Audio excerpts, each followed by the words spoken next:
There we go. All right. So, Diane, take it away. All right. First of all, thank you very, very much in advance. This is so needed, and you'll see I'm all over the place. So the problem is, how do I have impact and generate income in the current context? The kind of questions that come to me is, what's a viable business model, and how do I and not keep stumbling on my non-strengths? And one thing I didn't quite know where to put this is, I really want to, I need to feel like I'm part of a larger movement, a social creature. And I've always been part of something bigger than myself. It's not necessarily positional power, but I feel like I'm kind of like out of the slipstream of it all, the emotional need. So really, it's my business model so that I have impact. My area of expertise and really true passion is around the simple question of, how can our better jobs, the environment is restored, and communities thrive? And the way I've been answering that for the last 30 years, and what really I've built up as asset, I've got 30 years working in corporate sustainability. My kind of proof point of that is my website and my LinkedIn presence. I wrote a book that came out this year for consumers, shopping on for ethical and sustainable products. I've got a Substack, and I've got a burning research question. So strengths at this, and I know my strengths is that I have insights and the ability to explain complex economic systems into easy to understand bits. I see how the economic systems work, break it down. So Substack is about how business models are geared to create overconsumption. Like that's the system, and the output is we overconsume because that's a linear. And so I try to explain that as a way of encouraging people to look for circular and regenerative business models. I'm definitely a systems thinker, particularly with regard to economics, kind of triad, how we manage the environment, and also the people who work in our systems, how economics flow in general, and then our role as shoppers. Really enjoy thinking about. I think I make some decent points on. I have a fairly good global point of view, spent many, many years in different cultures and in different types, which means I'm naturally can be super passionate, really fun, and roll with the punches. I'm a pioneer in corporate sustainability, and I think that's an asset because I've multiple times the sector and the practice change and grow. I've developed a lot, helped develop a lot of the tools that we use now, so I have a deep understanding of them. And I'm a decent public speaker. Where I study, a nice way to say, where I know I don't have it in me to do is marketing. Anything consistently about showing up on LinkedIn or Substack, all about content over. I need somebody else to polish the rough edges. I get easily overwhelmed. And right now I feel like I can't afford to hire help because my consultant pretty much dried up the skit. So that's it in a nutshell. I don't think I said my big burning question, my question. I was given a pot of money. This is what I would focus on, which is what are the tipping points within our behavior that would cause measurable impact on the environment? So how many shoppers does it take to change to fair trade coffee so that most conventional coffee becomes fair at decent wages?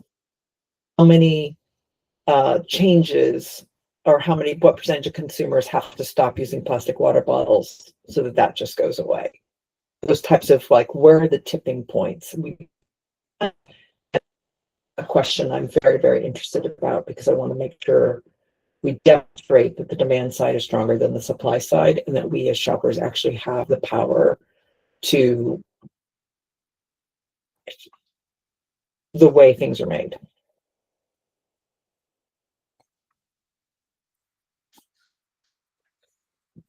All right, clarifying questions. And we can all come off of mute.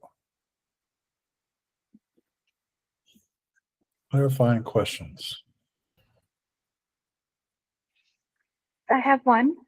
So Diane, there's the question. I think I understand the question. And what is the product, or is that undefined?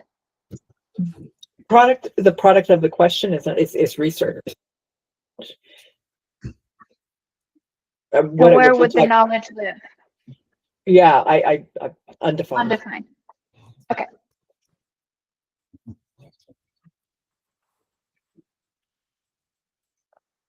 Where did The reason behind the question is to encourage people to realize that we are the economy. But like my driving force is to help people feel like we are the economies of it.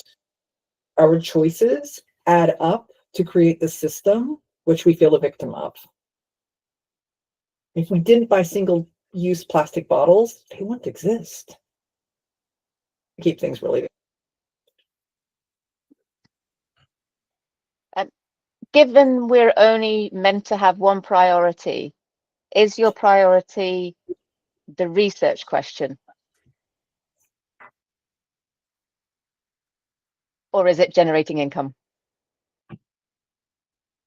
Sorry, that's. It's both. I mean, because I'm not, should say the research, but the reality is I just feel terrible about myself because I don't have the income.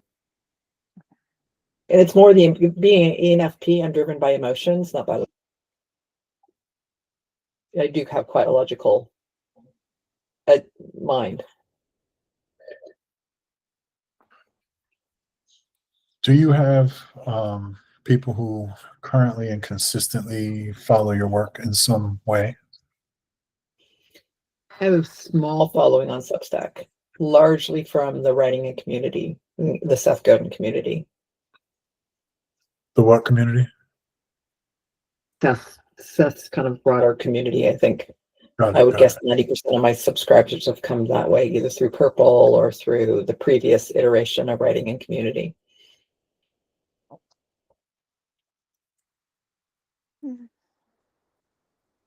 Are you a writer? I can write. Do you enjoy it? Fiction, yes. I have zero interest in writing for any other purpose, but my kind of obsession with sustainable economics. It's a tool I'm comfortable with. I'm new to this setting and this format, so please extend me a little grace. I do have a question. If it's not the right question, feel free to redirect me. Diane, I'm confused, not a little bit, I am confused. As a business, what is it that you would like people to pay you for? What is the thing that I would pay for if I hired you? Am I getting a product? Am I getting advice? Am I paying for your writing? What is it that you would like payment for? That's the question. So historically, they paid me for strategy, sometimes for writing. The market went through a radical shift in January and February where companies stopped hiring that type of work because they've either stopped doing sustainability work or they've gone underground. It's all a response to the political environment. So yes, companies are continuing to do this, for 30 years, but it's underground and they're not hiring external people to help them. So the crisis in my work is an exogenous, the political so radically. And work on climate change and human rights, which has been my bread and butter. Like no one's talking about human rights and climate change right now.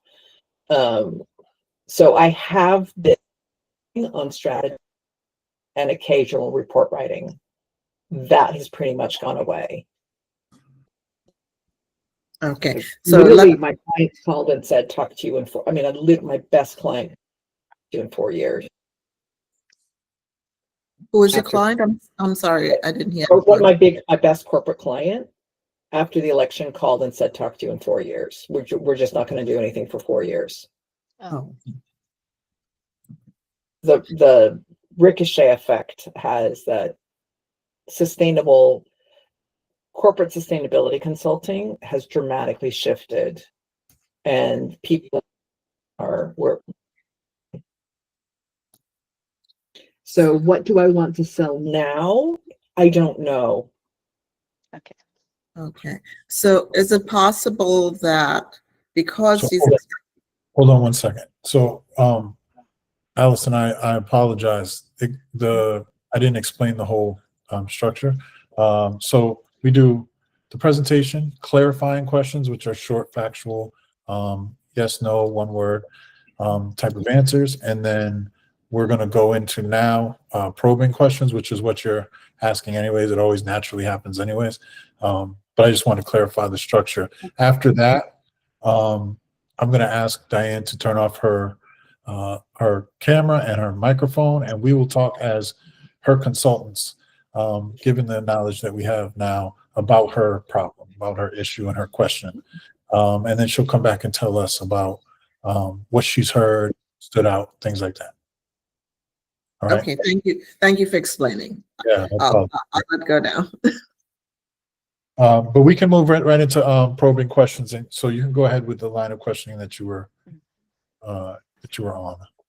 Oh, well, I don't want to hog the time if other people want to talk. That's fine. Oh, it's time. Well, the only thing I was going to ask Diane, would it be helpful to you for others to really process ways of redefining or reclaiming what you have done historically in the newer context? In other words, sometimes we get tunnel vision. We only see one iteration of ourselves and how we could do our job. And people outside of us can say, oh, but it could be done this way, or it could be done, because we're not limited by that perspective. Would that be helpful for you, or would that be an annoyance? That's why I'm here. Yeah, absolutely. I know I've got tunnel vision. Yeah. Okay. All right. Diane, can I ask you something? Okay, so you said that you would prefer, and like we're identical twins. Everything you said about yourself is me. Like, I work in marketing. I don't like marketing. I don't like the constant hustle to show up. I don't like the content overload, the rough edges polished, easily overwhelmed. So like, I get you. I understand. Is part of that resistance that those are not your skill sets and not what makes you happy? Or do you want your income and your career to not depend on audience, right? So is it audience dependent? So like Substack, books, public speaking, thought leadership consulting, etc. Or is it like corporate workshops, kind of behind the scenes, sustainability strategy?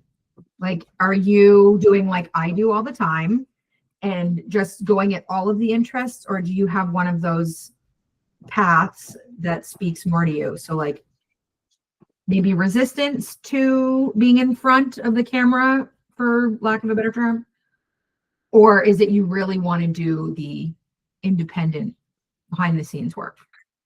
One of those speak more. I've done the independent stuff for so long, and I'm really good at it. But I've always said I'm the person behind the curtain on stage, like, and I feel like I should be the person on the main stage because I have what it takes, but I'm not getting there.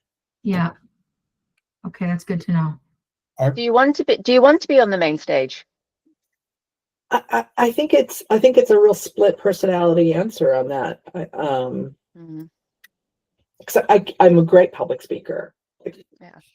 The thing, but it's all the hustle to get there without having like the team whisk me onto the stage. That's the hard part. You know, when I had a position and I spoke about that was as a solo entrepreneur, I don't have that, you know, someone booking me speaking events and things like that. It's that kind of hustle. Are So- you able to meet organization? Like, what is your process for meeting large organizations or businesses that might require sustainability strategy? Like, do you have some sort of pipeline into that, or just your like Substack and public facing? Professional. So I kind of it's bifurcated a little bit in my mind where the Substack and the book is all for consumers, Right. and then I do the corporate side. So they're kind of separate, two sides of the same. And my idea with the book was that I would actually be able to help companies understand their consumers better. Mm-hmm. And that just part hasn't taken off, and I don't really for it. It's and so it's the behind the curtains, the strategy work and stuff that you know, going into the book I counted that we're going to have some cultural shift in the US. Diane, I doubt you can do anything about it, but your phone is cutting out a lot. So I don't know. Sometimes just repositioning it might work. Yeah, I just moved it, so hopefully that's better. Oh yeah, that's better. That sounds better already. I'm lip reading like mad. Okay. So you said, and I think there's a lot of people who share this, that you said that you don't like the marketing piece, right? That's a pain point. Yes. It's the it's making things look good, making consistency. I'm fine with the occasional spurt and getting out there and talking about my work, but you know, every conversation I have about Substack, it's showing up every LinkedIn, showing every, you know, and I can do spurts, but more than that, I don't have a track record. I have to acknowledge that about myself. I just feel overwhelmed by it. So I gave myself twice a month showing up on Substack, and I'm between 2 and 3 times a month. Okay.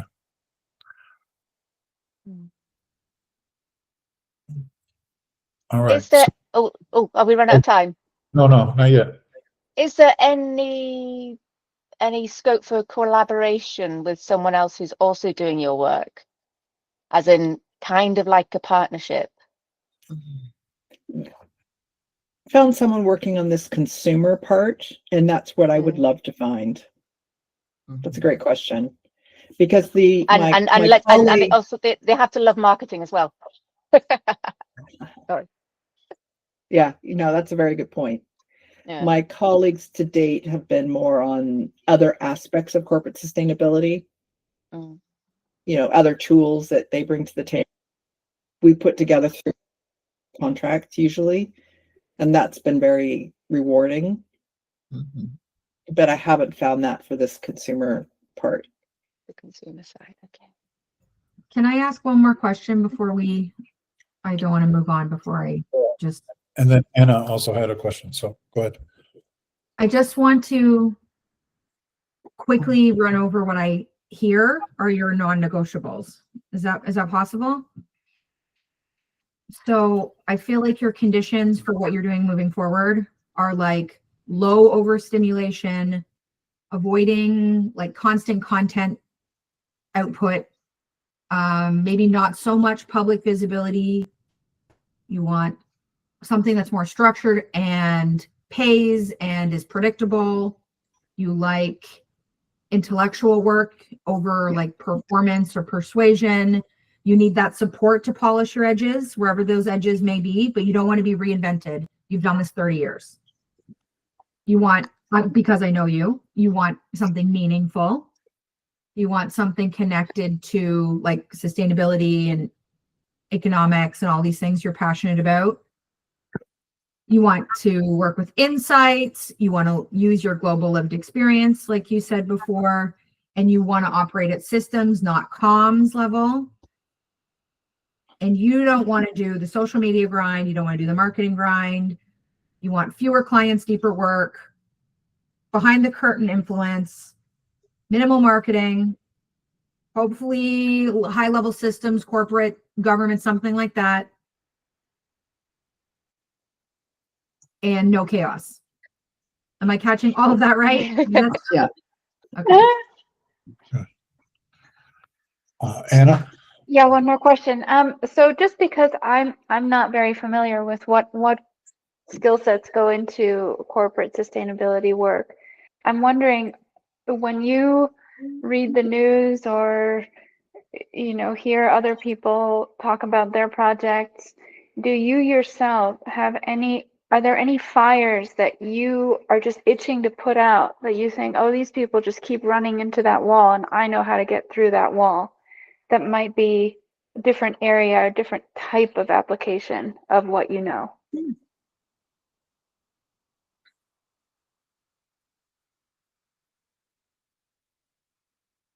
Yeah, there's lots of tangential things. So someone just asked me about sustainable aviation.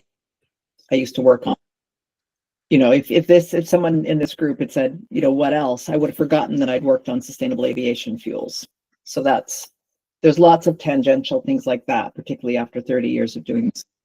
I'm wondering if you could make a list. I know that we have a time constraint, but if you could make a list of not so much, oh, these are fires I could put out, but they're really boring, but what are, some fires that I would just love to work on, some puzzles that I just know I could bring something that no one else could bring. That is such a beautiful way of posing a question. Thank you. That's really wonderful.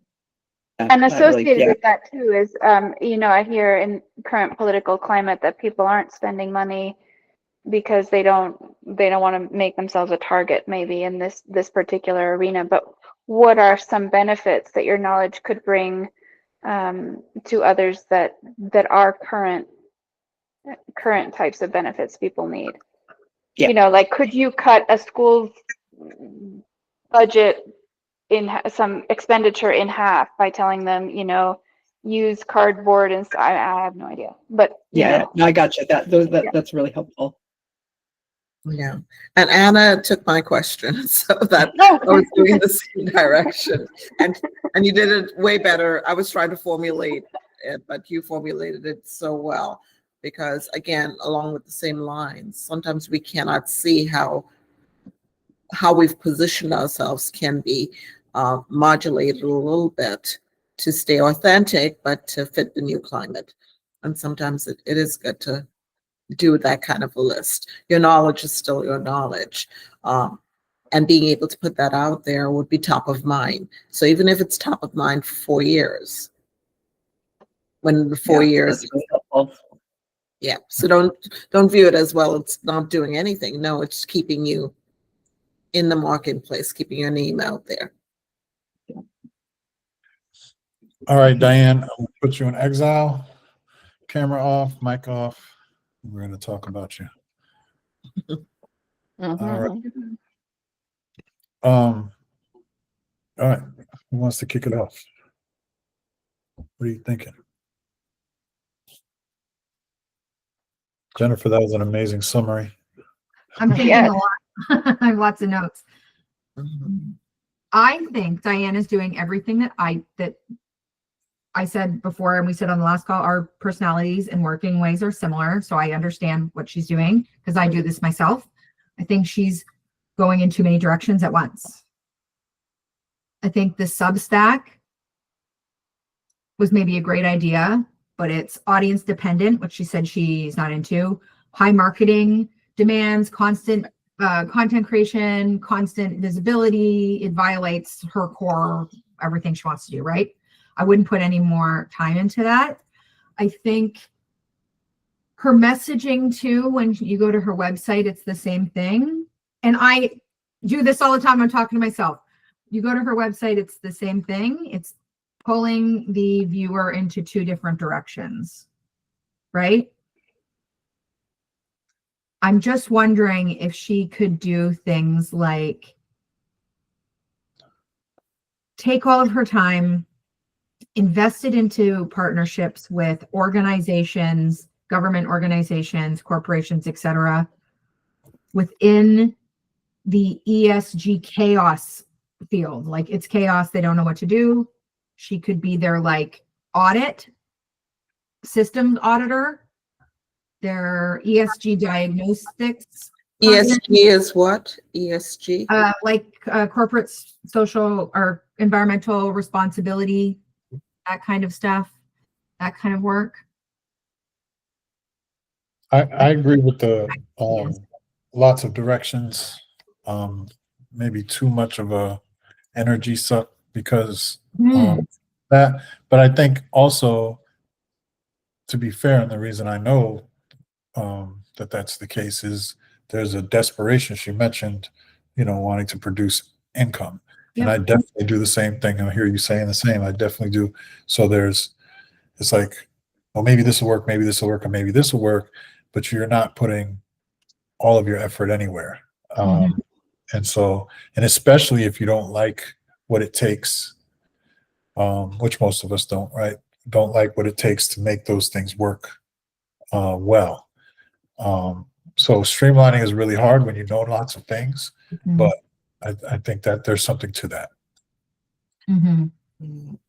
Along with the same lines, agreeing with everything that's been said up to now, is for me, it's a kind of a mindset issue also, because when you think everything is horrible, no good, bad, it kind of locks you down from being creative in your solutions.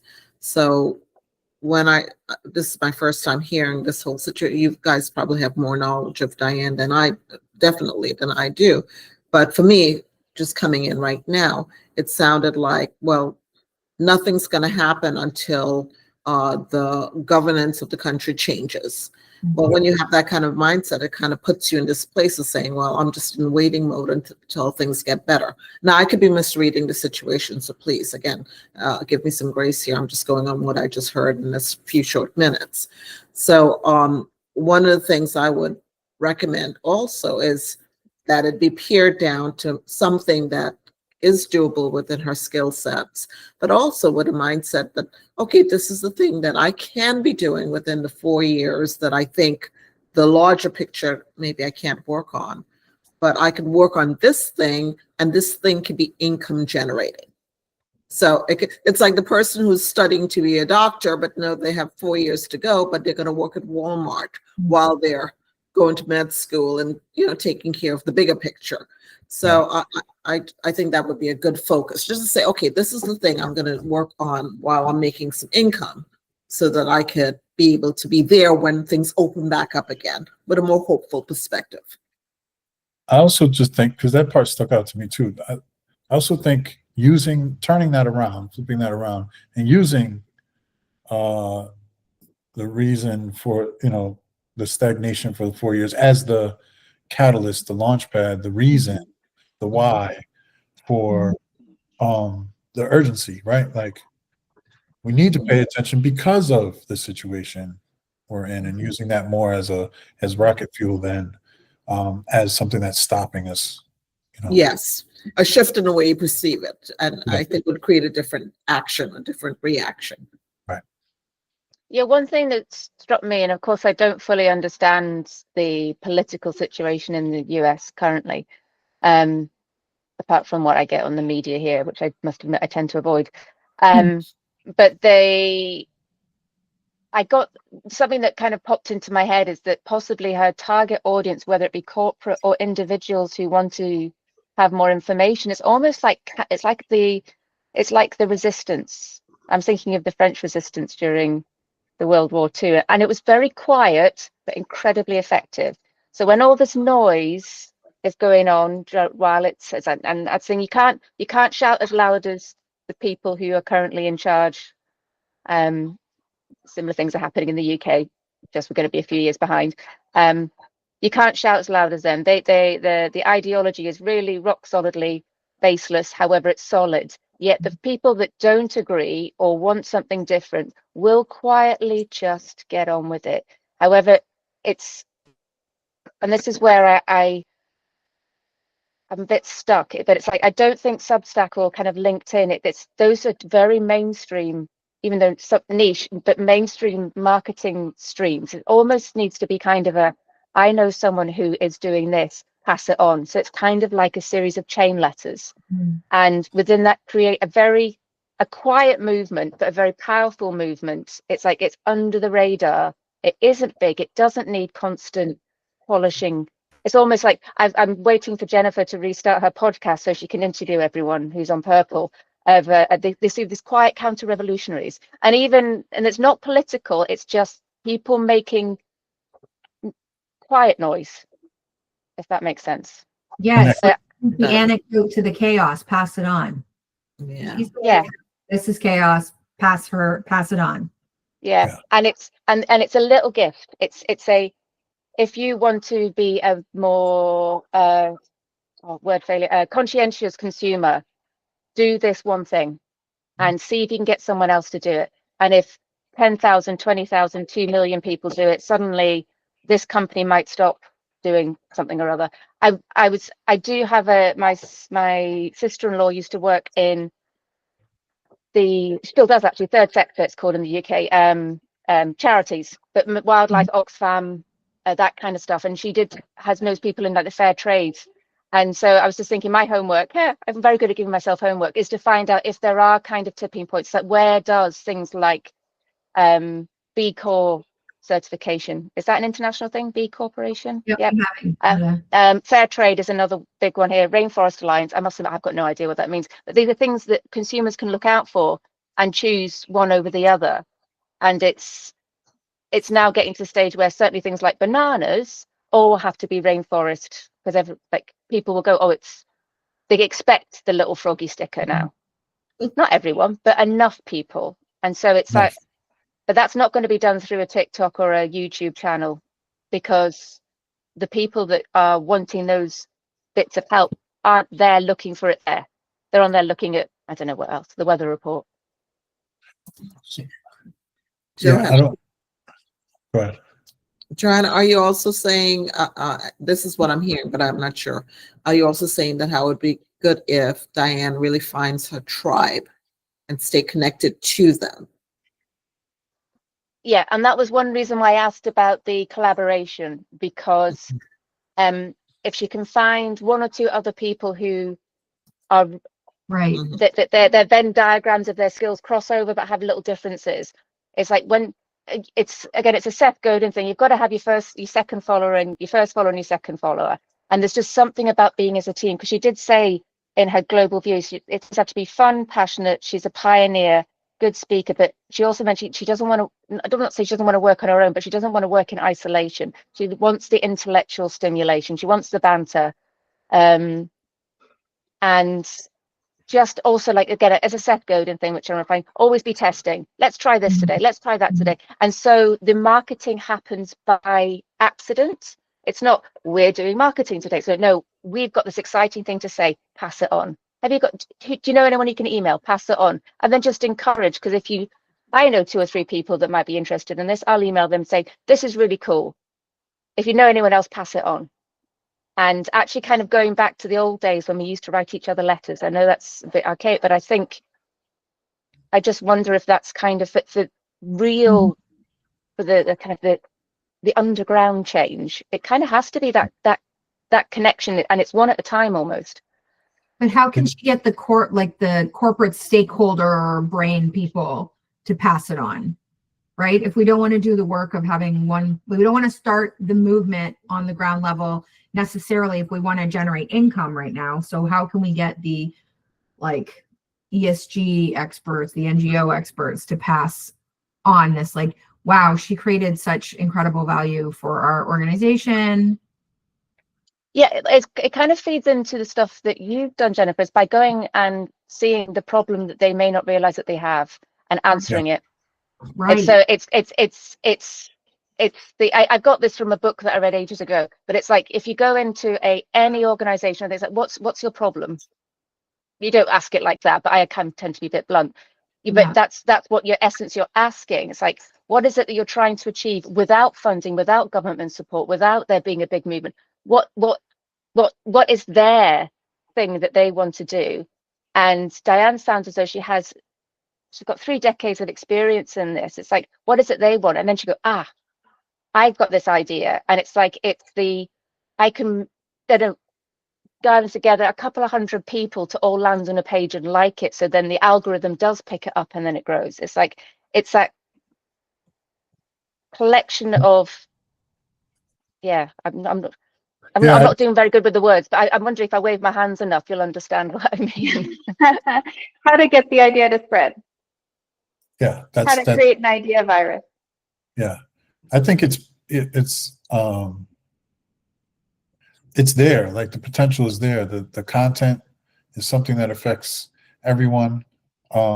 It's something I'm very intrigued by, and interested in being part of the tribe. And it's sort of like being very intentional about, instead of waiting for someone you don't know to be interested in it, make sure that like you're saying, Joe, make sure the people that you are connected with are broadcasting and spreading.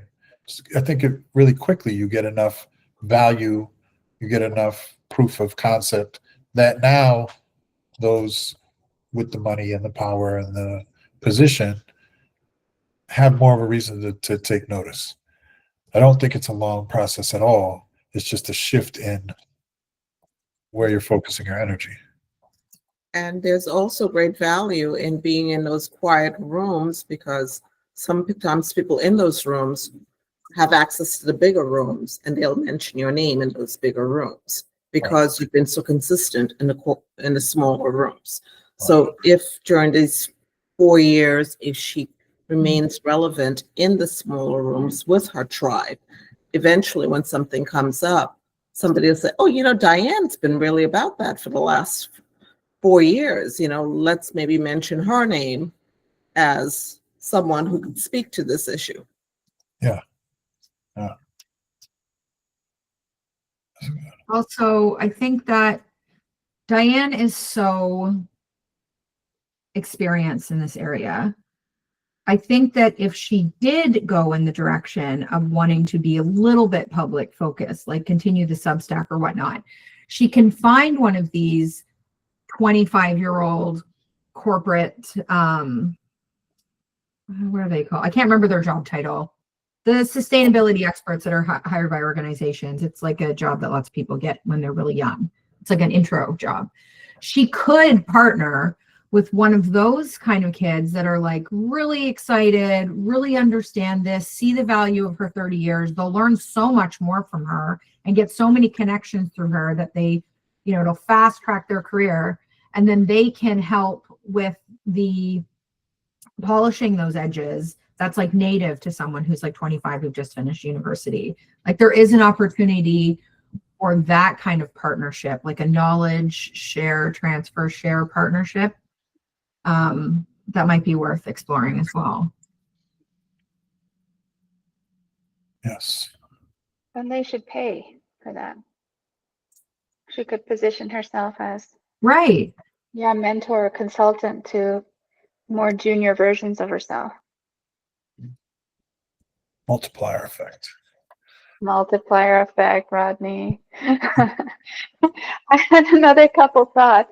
Along with this, I love this idea of the resistance, building the resistance, and the idea of turning this, this is not our time, turning that into a virtue, because there are people all over the country right now who are preparing for that push in 4 years. Mm-hmm. And one thing I heard from Diane was that she has the ability to explain complex economic issues that, I couldn't even begin to understand. Mm-hmm. And I imagine that there are a lot of people who need to sound smart and be educated on these issues that right now are not, because look at who's in power right now. I mean, he doesn't even know the capital of the countries he's talking about.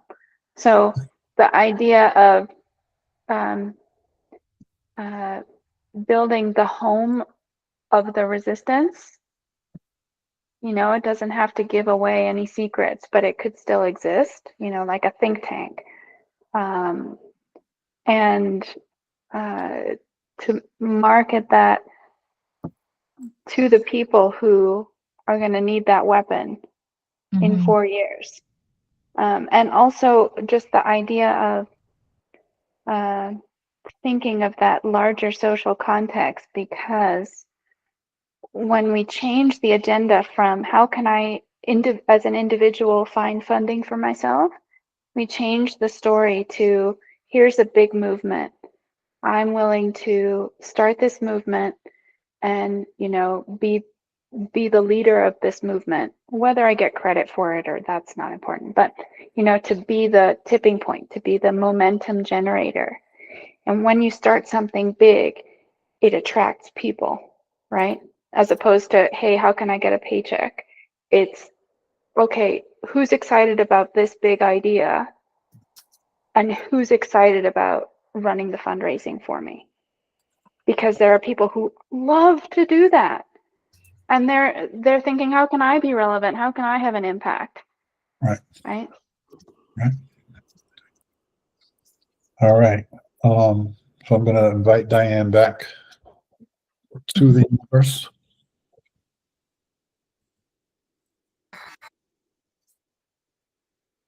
That was amazing. You guys can keep going. Yeah, really, really helpful. Very insightful. I feel like you guys you all really got me. Interesting. I think there are two really interesting ideas. Hi. Is of how to seed a movement. I mean, I wrote the book so that people could understand what the little green frog means and what fair trade is. That's the reason why I actually wrote the book. And I go back to marketing for it, which is kind of like the small stuff that I enjoy anyway. Is like, here's a great book, pass it along, right? This explains all of that and makes it really accessible. I really heard that recommendation of not worrying about the TikTok and the LinkedIn and the Substack, but more doing it person to person. Also suits my very well. I'm in finding a way to do that that's not overwhelming. And then absolutely the ability to turn around the current context and help come navigate is so needed. And I was very distracted this winter because my book came out in March, and so I didn't do my usual kind of the equivalent of knocking on corporate stores and stuff like that, as everything was so radically changing. And so it's look, things do need to continue. I think my biggest, most practical takeaway, Jennifer, is my website is like to redo it and just like make it straight up about consulting, because this other stuff is just too hysterical now that you've called that out. Because this helping companies understand that consumers want this stuff. I'm a behaviorist. I'm not a marketing person, and that's the skill sets that people want for that. It's not my bench strength, so to speak. So kind of straight call. But we talked about this last week. Remember your superpower? Yeah. Lead with your superpower. Yeah. Yeah. My bench strength, my power is really understanding how to integrate this into content and what's going on with shoppers and consumers is really important, but I don't have 30 years of calling consumer behavior trends. But I can't stop me from doing the groundwork, the kind of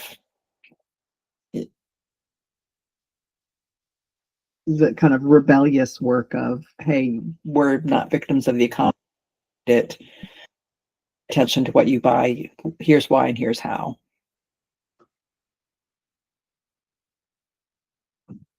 Yeah, the why is important. Create that urgency. Yeah. Any other And insight? doing it that way, not doing it doing it in a or to me way, which feels a little bit more risky, is okay because it's not going to be, it's not the LinkedIn profile I'm thinking about. It's going to be communicated in different channels. And so I'll less pressure to polish it up and sanitize it.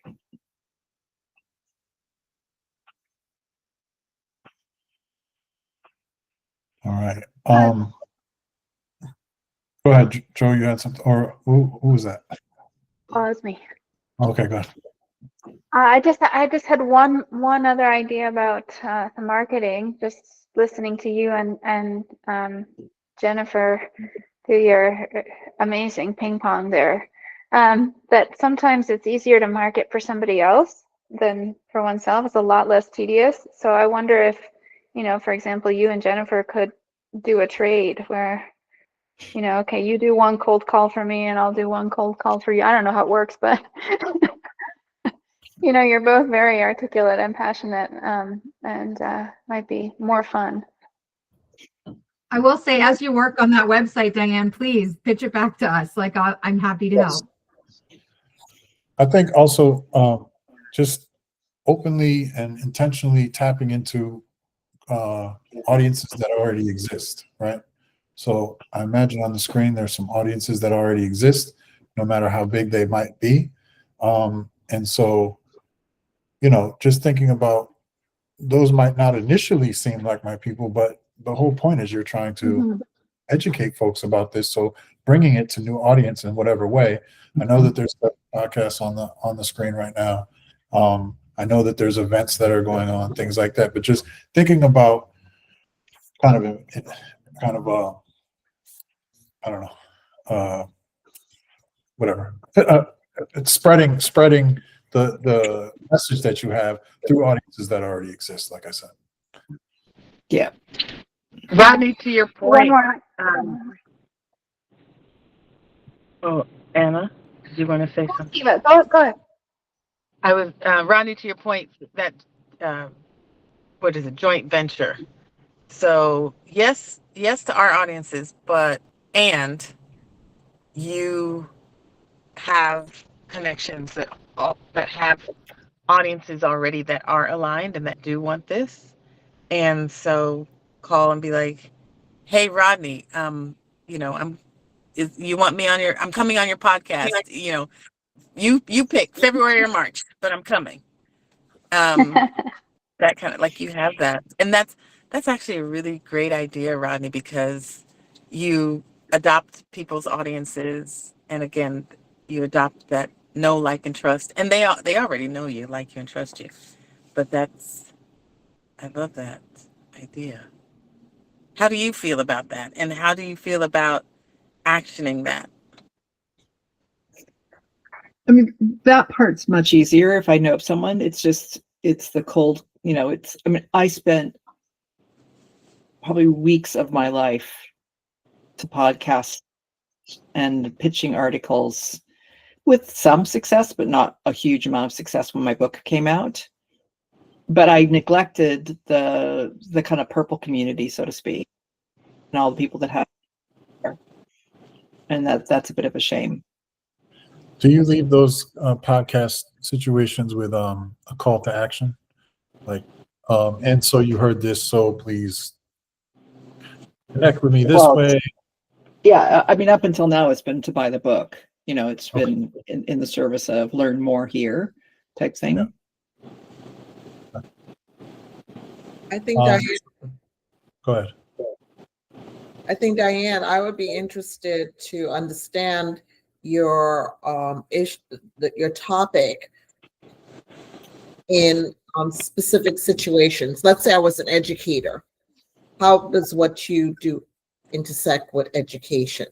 If I am somebody who's a manufacturer, how does what you do intersect with people who manufacture goods or services?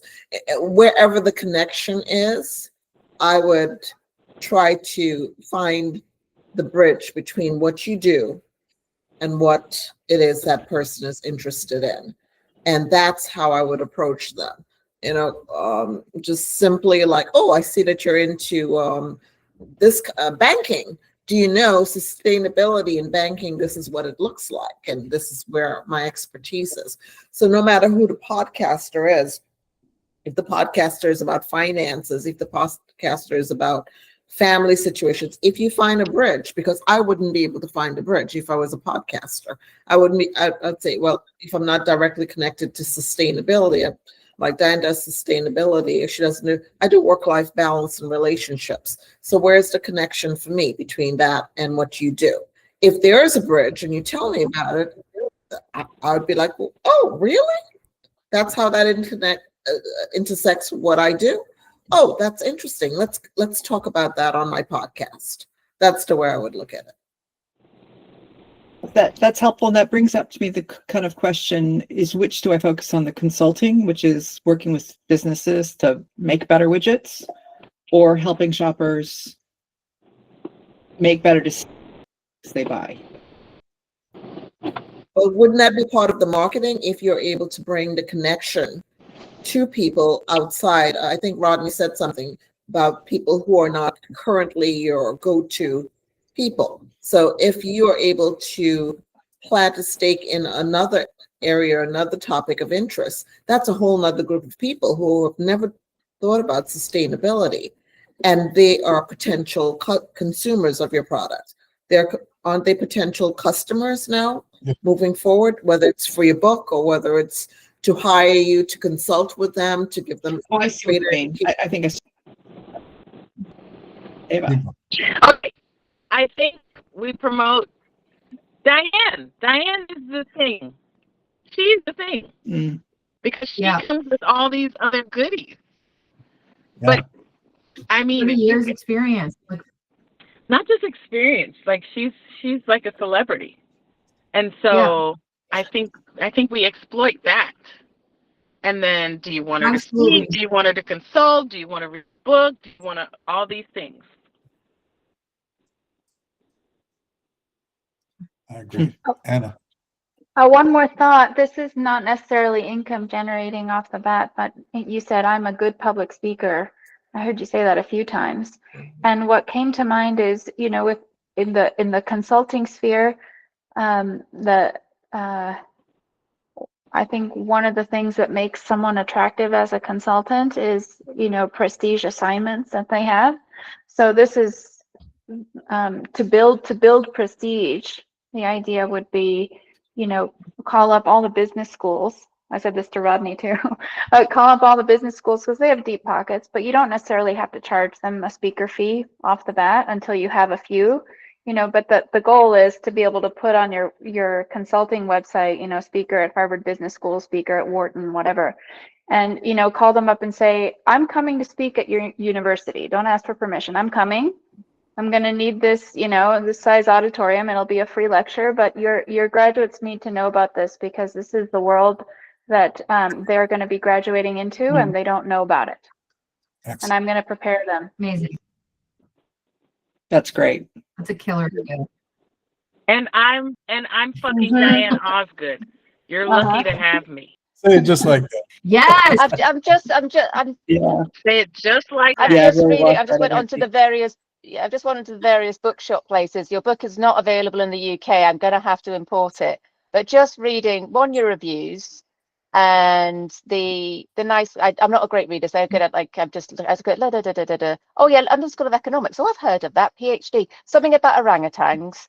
And it's really not preachy, and it tells you how to do one thing a week to make things better. Boom. Busy single.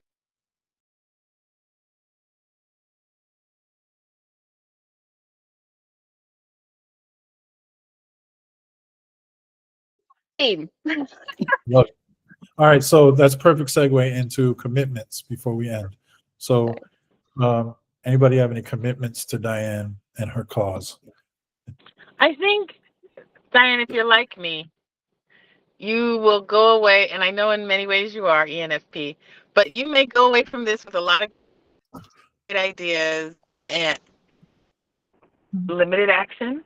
I'm committed to showing up on a Zoom with you to knock some things off, if that's helpful. Absolutely. Likewise, Diane, if you feel like one-on-one time to strategize further would be helpful to you, I'm gonna post my calendar up and